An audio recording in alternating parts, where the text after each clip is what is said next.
Mu a trouvé d'excellents soldats. Ils sont énormes, inoffensifs et forment une tribu plutôt indécise. Du coup, Xebec, bien évidemment, c'est le meilleur des potes. Il y a l'autre qui lui a tourné le dos, qui lui a chié dessus, qui dit dégage de là, moi je suis avec le GM, tant pis pour toi. Bon, écœurant, hein, on a déjà parlé de son cas. Tu parles des géants, espèce de cinglé. Vous voyez la phrase quand Imu a dit le monde de Mu n'est pas encore, c'était quoi le terme exact? Complet? Terminé? Terminé. Bah, Le pas monde de fini, Mu... Tequila Wolf. Hein. Tequila Oui. Wolf est pas fini. Son monde, pour elle, c'est l'unification de toutes les nations, la soumission de toutes les nations, rejoindre l'ordre mondial. Ouais, elle est en construction. Son monde est en construction encore, quoi. Et on le voit, en vrai, Mais elle a son besoin des monde, sans géants. qu'elle le dise, on le voit que son monde, il est inachevé actuellement. Ouais, mais tu vois qu'elle manque de... Il lui manque le nombre, en fait. Il lui Mais manque tu le sais que j'ai nombre. l'impression qu'elle, j'ai l'impression, elle se prépare à la Grande Guerre. Donc tu vois, par exemple, elle se dit ouais. C'est pour ça que je te disais, il y a un problème. Mais moi, je pense vraiment que les prophéties, là, la prophétie qui a été teasée il y a très longtemps, c'est Imu qui est en train de la construire toute seule comme une conne. Et tant mieux finalement pour l'histoire. Mais que Xebec, si, bon, on parle du si, hein, s'il avait réussi à unifier, avoir les deux fruits du démon, peut-être que même sans les armes antiques, il aurait pu faire quelque chose. À voir quels sont réellement le rôle des armes antiques, en sachant que c'est forcément Eh pas oui, que des armes à la base. eh oui. Donc elles ont un autre rôle à jouer que de détruire, forcément. Mais je pense que oui, il aurait pu faire quelque chose. Clairement, il aurait pu, il avait un stratagème. Et t'as deux volontés qui se portent, t'as deux plans. T'as David E. Jones et t'as Joy Boy, qui sont deux personnages du coup distincts. Moi, au tout début, je me suis dit que quand il parle de qui t'as le plus peur, je me suis dit ça peut encore être la même personne, David E. Jones et Joy Boy, parce qu'en gros, c'est David E. Jones, c'est son vrai nom de roi, ou Joy Boy quand c'est devenu le pirate. T'as peur de qui? T'as peur du roi ou du pirate?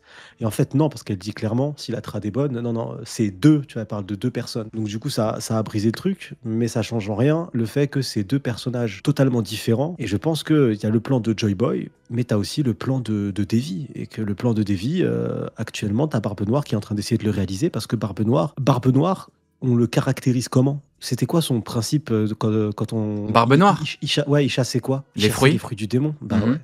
Donc il a un plan. Il a un plan tiré de ce que Eris lui a légué, de l'héritage Ah, des bah oui, en Devi. parlant d'elle. Ouais, vas-y, Bah conclue. ouais, tu tiens un héritage des Mhm. Devi. Donc pour moi, ça se tient de fou. Vas-y. Je vais revenir sur ce que tu disais tout à l'heure, tu sais, quand on parlait de son comportement d'enfant. Ben, en vrai, même quand on réfléchit un peu, son plan, il est un peu débile. Hein, tu es au sommet à Maréjoise et tu construis 4 ponts. Et tu fais quoi après, une fois que le monde est englouti? Tu reconstruis par-dessus les ponts des îles. Ok, bah écoute, Mo appréciera Neil. C'est vrai que Eris a dit, je cite, pardonne-moi, tu as dû te confronter à cette chose, encore une fois, C'est trop pour nous tôt. sauver, mais c'était trop tôt. Mais le problème, Neil, c'est que si la date, c'est dans 40 ans, 38 ans a 39, priori, 39 ouais. ans, bah du coup, Eris se trompe alors. C'est trop tôt, en fait. Elle aurait dû dire... Sauf si c'était le leg à Barbe Noire directement. Ouais, Donc, mais là, elle parle et de que Xebec. Xebec cherchait.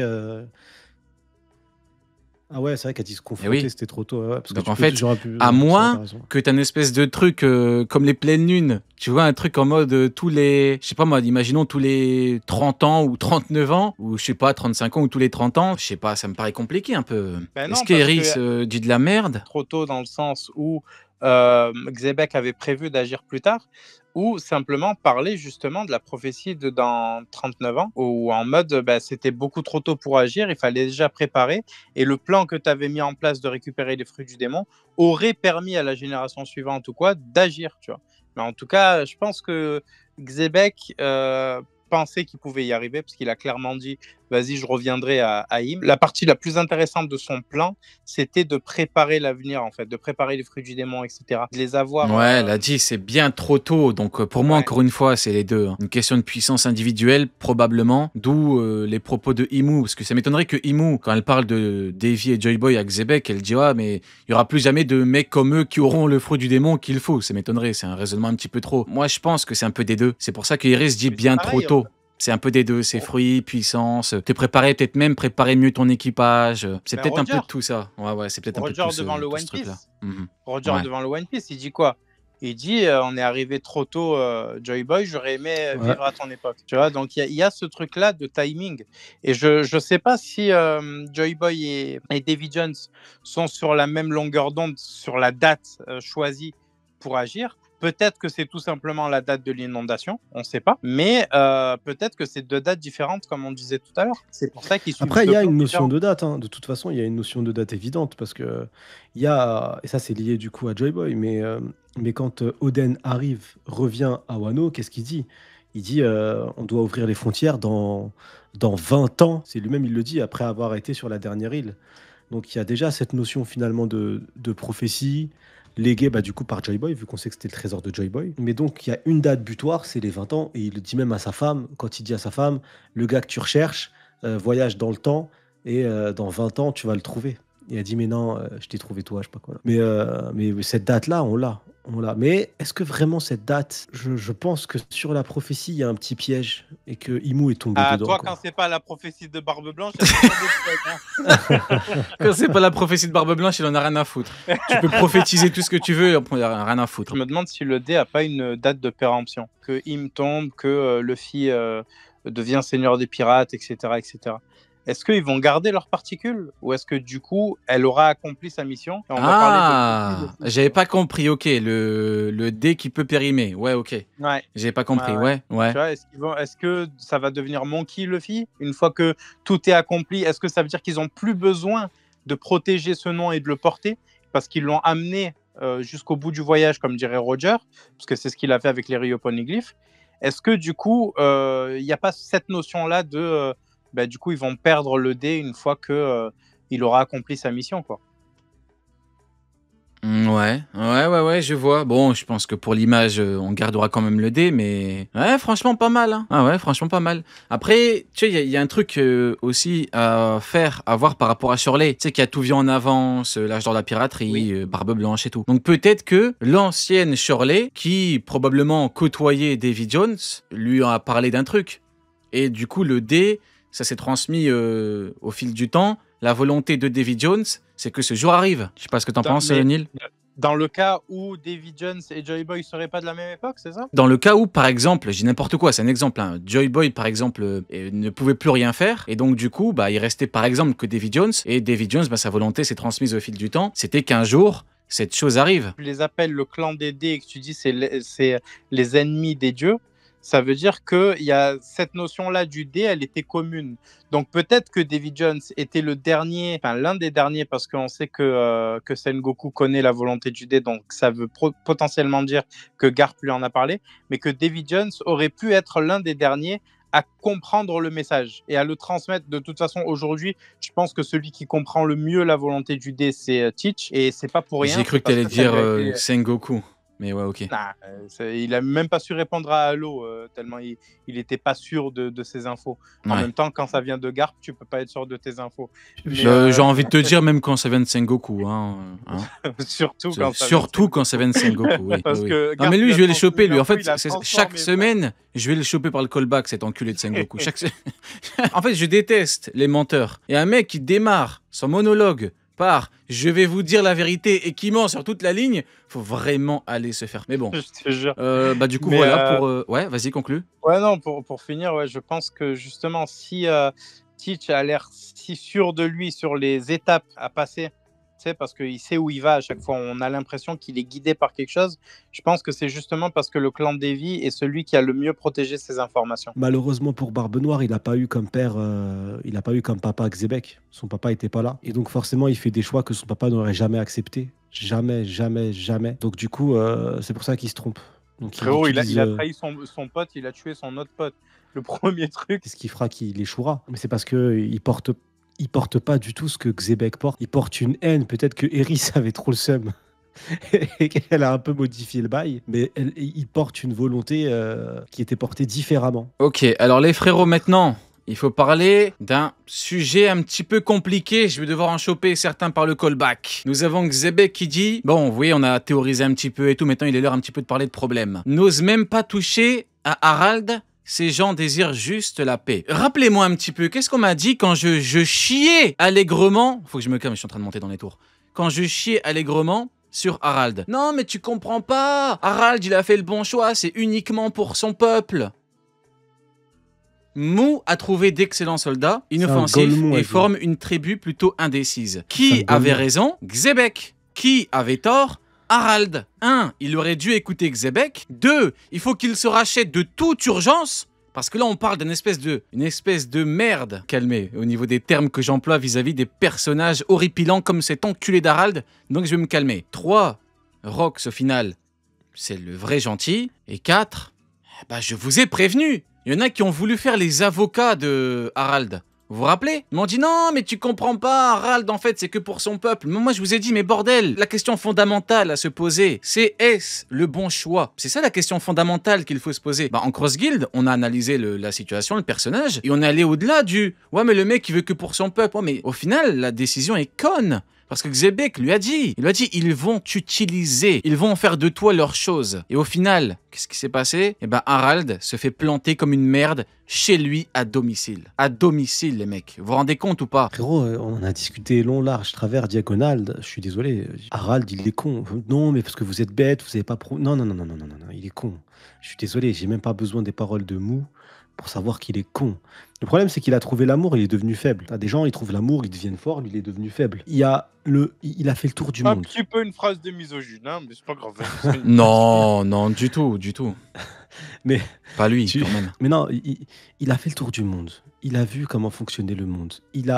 Il y a une nation qui l'a aidé, une nation qui n'était pas affiliée au gouvernement mondial, qui l'a aidé quand c'était la merde absolue, qui a sauvé son peuple. Et finalement, il voit que ils se font manquer de respect au total, ça devient des esclaves juste parce qu'ils n'ont pas payé d'impôts et parce qu'ils ne payent pas d'impôts et qu'ils ne sont pas affiliés au gouvernement mondial. Juste pour ça, ça devient des esclaves. Et malgré ça, il veut entrer dans ce gouvernement mondial. On va me dire quoi? Il veut le changer de l'intérieur lui aussi. Donc à un moment donné, faut arrêter les conneries.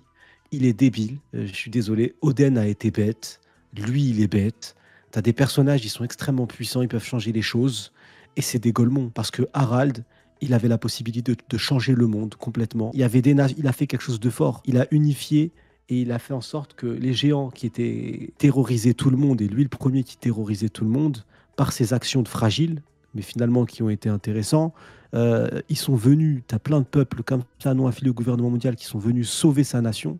Il aurait dû créer un contre-gouvernement. Il aurait dû créer un groupe, allier tous ces groupes-là et être l'ennemi du gouvernement mondial. C'est ça qu'il aurait dû faire. Au lieu de non, je vais m'unir avec eux, je veux la paix et... Oui, allez. Terrible. Regarde ce qui se passe, regarde ce qui se passe sur ton île. Mais pour aller un petit peu plus loin, après je donnerai la parole à Neil. Peut-il, selon toi, se racheter? Non, c'est trop tard. J'ai envie de dire oui, mais c'est trop tard. Là. Désolé, mais moi j'ai besoin que Roger il me fasse une dinguerie. J'ai pas besoin de voir. Pour moi, Roger c'est pas Dora l'exploratrice quoi. Sans, j'ai envie de vous dire que tout est dit par cette chose, par elle, par Imu. C'est une occasion en or. Écoutez bien, un roi aussi facile à manipuler ne se représentera pas de sitôt. Vous vous rendez compte? Attends, là je vais vous montrer l'image, elle est terrible. En fait, j'ai envie de vous dire que il y a des moments où je me demande pourquoi je parle. Tout est là. Regardez, c'est une occasion en or. C'est trop... En fait, Imo a dit trop facile, quoi. Trop simple. Il est trop nul. Il a raison de Faucon Top Inverse là, dans le chat. Il faut demander à ChatGPT son avis. Parce que c'est ChatGPT qui fait maintenant le héros. Ah mais quel gamin. Ah mais quel gamin. Ah mais quelle merde. Sur YouTube maintenant. Il suffit de lire ChatGPT, tu as une vidéo YouTube. Le debunk était tellement piquant, ça demandait de l'aide à une IA. C'est parti, c'est plié, Nia. L'IA a dû voir comme un kangourou. Bref, allez, c'est bon, c'est pas le sujet. C'est pas le sujet. Allez, on va pouvoir avancer du coup. Allez, maintenant on entre un petit peu dans le côté combat, dans le côté bagarre, dans le côté puissance. Car nous avons du coup Xebec qui malheureusement, notre roi est tombé. Il est tombé en demi-réversi. Il est en train encore de lutter, qui dit bordel, je vais disparaître, c'est fini, c'est compliqué. Et là, moi, avant d'en parler concrètement, il y a un truc, vous me dites, j'ai une impression bizarre, c'est qu'en fait, il a été changé en démon devant eux. On est d'accord. Ils ont vu Xebec se faire planter. Il se change en démon, ils ne l'ont jamais vu en démon. Il arrive vers eux et ils sont choqués de zinzin par ce qu'il se passe. Alors, est-ce que je vais trop loin? Parce que, bien évidemment, dans le contexte, au niveau de l'action, ça va très vite. Mais normalement, t'es censé capter un petit truc, non? T'es censé capter que le mec, il était changé en démon par la chose bizarre. Je sais pas, ils sont là, pourquoi tu nous attaques? Ils sont là, ils comprennent pas trop. Est-ce que je vais trop loin? Ils auraient dû réagir normalement? Ou est-ce que God Valley, c'est un petit peu complice? Il y a eu beaucoup de cons. Je vais pas citer tous les cons qu'on a eu. Bon, Harald est le roi des cons au niveau du flash flashback, mais ce que t'en penses, Sony, je sais pas, je me Ouais, dis. je pense que ça va vite. Ouais, Ça c'est ce va que je me vite, dis, ouais. ils sont au-dessus, ils tombent directement et c'est quand ils tombent, c'est sa première action sous Domi, c'est de les fracasser. Donc je pense que ça va vite, il voit un Rox différent, il s'interroge. Et ce qui est intéressant, c'est qu'ils s'inquiètent pour lui en fait. C'est que les quatre, ils ont pu dire ce qu'ils veulent, Kaido, et même t'as Barbe Blanche qui dit une phrase un peu après et il est bloqué, tu vois. On était, et après il se fait massacrer, on sait pas ce qu'il allait dire. Ce qu'il allait dire, on était Nakama, on était quoi, mais tu vois, t'as vraiment t'as Kaido qui dit ouais, je veux essayer, mais t'as l'impression vraiment qu'il s'inquiète pour lui. Donc je pense qu'il a réussi à fédérer trois monstres. Et pareil pour Big Mom. Je pense que Big Mom, Kaido et Barbe Blanche, ils ont été conquis en fait et ils ont reconnu. C'est pour ça que c'est ces trois qui sont là aussi, tu vois. Il y a le scénar du Big Mom qui vient pour le fruit du démon râlé, Kaido qui veut l'utiliser ou quoi que ce soit, mais ils sont là quand même, ils se sont pas barrés, ils sont restés. Le problème, c'est que des fois, t'es confronté à tellement des gros De cons comme frérot, Harald. de cons, frérot. que- Harald et Oden, frérot, deux gros Et cons, c'est ça le frérot. problème. Des fois, tu te dis, putain, mais en fait, non. Dans le contexte de God Valley, ça va vite. Maintenant, je sais pas, je me dis, bon, le mec se change devant toi, tu vois, il est devant toi. Bon, tu sais quand même que c'est lié au truc, mais bon, je vais pas non plus exagérer. Du coup, bon, bah, Neil, j'imagine que t'es d'accord, on peut passer au sujet Ah oui, suivant. oui. Alors, bah, du coup, nous avons la suite et nous avons une grosse double page avec Xebec qui affronte ses Nakama. Est-ce qu'on peut dire affronte? Pas vraiment. Kaido, il est là, il comprend rien. Il dit, mais qu'est-ce que tu fais? Big Mom, elle est là, elle essaie de le taper. Elle dit, mais ils ne comprennent rien. Ils sont dans l'incompréhension la plus totale. Neil, est-ce que tu peux me dire ce que Xebec fait pour dégager Kaido? Il utilise sa main gauche, je crois, c'est ça? Ouais. Ouais. Les Ouais, pro-Mihawk m'auraient donc menti en me disant que Xebec n'était qu'un épéiste. Je comprends pas, Neil. On me ment depuis. Non, mais le Mihawk, il dit toujours On la me ment vérité, depuis le début du les- flashback. Parce que là, on est dans un sujet très très sérieux. Hein. Parce qu'il y a des Non, pro-Mihawk qui m'ont juré sur la vie de leur mère que Xebec ne combattait qu'à l'épée. Qu'est-ce qui se passe, Neil? On m'a menti, on m'a pas menti? Toujours la vérité. C'est bien ce que je pensais. Avec quoi est-ce qu'il tape Big Mom? Avec son épée? Ou avec quelque chose d'autre comme sa jambe? Je peux pas répondre parce que je dois passer sous un tunnel. Bip, bip. C'est bien ce que je pensais.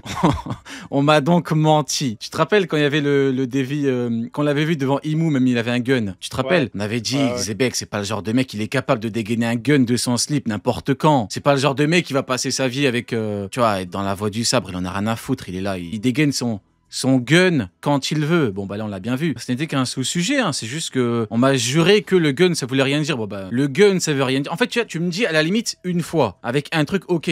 Mais là, frérot, il a deux doigts de mettre des coups de cul, carrément. Il vous faut quoi de plus? Il dégaine un gun de son slip, il met un coup de poing, il met un coup de pied, vous voulez quoi de plus au bout d'un moment? Mais bon, c'est quand même fou que là, Oda, il a tout mis dans les deux actions. Ouais. Burgess a un couteau planqué dans son dos quand il va attaquer Sabo. Est-ce que c'est un T'es épéiste vraiment un bâtard. qui veut le titre? C'est ça ton problème, mec. Je pense que c'est un épéiste qui veut le titre. Non, mais attends, je l'avais pas vu. C'est terrible. Non, moi, ma Rival préférée, de frérot. Zoro, Tu sais, c'est quoi ma préférée? C'est Kaido quand il a son kanabo. C'est le mec le plus fort du monde. Il est plus fort que Mio quand il prend l'épée de King. Dès qu'il a un King, il redevient plus fort que Mihawk. C'est formidable. Mais bon, que veux-tu aller? Trêve de plaisanterie. On abordera son sujet à notre genre quand il apparaîtra, hein, certainement dans le cirque qu'il squatte à temps partiel.